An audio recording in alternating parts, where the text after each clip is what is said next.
Hello guys, সবাই কেমন আছো? আশা করি সবাই ভালো আছো। তো চলে এসেছি আরেকটা ভিডিও নিয়ে। তো সবাই কেমন আছো? তো যাই হোক, ভিডিওটা শুরু করা যাক। দেখতে পাচ্ছ কচু সিদ্ধ দিয়ে দিয়েছি। কচুটা সিদ্ধ হয়ে গেলে মাছটাকে আমি নুন হলুদ মাখিয়ে নেব। সবার ফার্স্টে দিয়ে দিলাম একটুখানি লবণ দিয়ে দেওয়ার পরে একটু হলুদ গুঁড়ো দিয়ে মাছটাকে ভালো করে মাখিয়ে নেব। তো মাছটা ভালো করে মাখানো হয়ে গেছে, দেখতে পাচ্ছ। কচুটাও সিদ্ধ হয়ে গেছে, কচুটা নামিয়ে নেব। কচুটা নামিয়ে নেওয়া হয়ে গেছে। এরপর কড়াইতে তেল দিয়ে দিলাম। তেলটা গরম হয়ে গেলে মাছটা দিয়ে দেব। মাছটা দেওয়ার পরে মাছটা ভেজে নিয়েছি। ভেজে নেওয়ার পরে ওই তেলের মধ্যে আমি কাঁচা জিরের ফোড়ন দিয়ে দেব। ফোড়ন দিয়ে কচুটাকে দিয়ে দেব। কচুটাকে ভালো করে ভাজা করে নিতে হবে। তো ভাজা করে নিয়েছি একটু লবণ দিয়ে, আর আগে সিদ্ধতে লবণ দেওয়া ছিল। তো ভালো করে ভাজা করে নেব। ভাজা করে নেওয়া হয়ে গেছে, দেখতেই পাচ্ছ। ভাজা করে নেওয়ার পরে অল্প একটু জল দিয়ে দেব।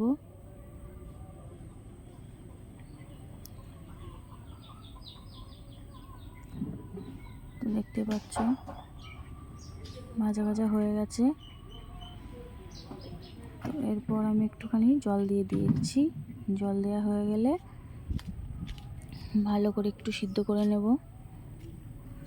সিদ্ধ করার পরে যেটা করব, গুঁড়ো মশলাটা দেব। গুঁড়ো মশলার মধ্যে জিরের গুঁড়ো, একটুখানি লঙ্কার গুঁড়ো, একটুখানি হলুদ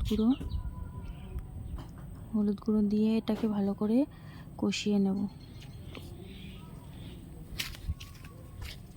ভালো করে কষিয়ে নিয়েছি, দেখতে পাচ্ছ। কষানো হয়ে গেছে, খুব ভালো করে একটুখানি কষিয়ে নিয়েছি। কষানোর পর একটু জল দিয়ে দেব। জলটা দিয়ে ভালো করে কষাতে হবে। তো ভালো করে কষিয়ে নেব। কষানো হয়ে গেলে তারপর ঝোলের জন্য জল দিয়ে দেবো।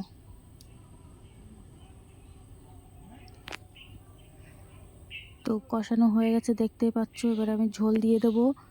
ঝোল দেওয়া হয়ে গেছে, ঝোলটা ফুটে গেছে। তার মধ্যে আমি মাছটা দিয়ে দেব। মাছ দেওয়া হয়ে গেলে মাছ দিয়ে ভালো করে ফুটিয়ে নামিয়ে নেব। দেখতে পাচ্ছ। তো কেমন হয়েছে কমেন্ট করে জানাবে। Final look. তো সবাই ভালো থাকবে। টাটা।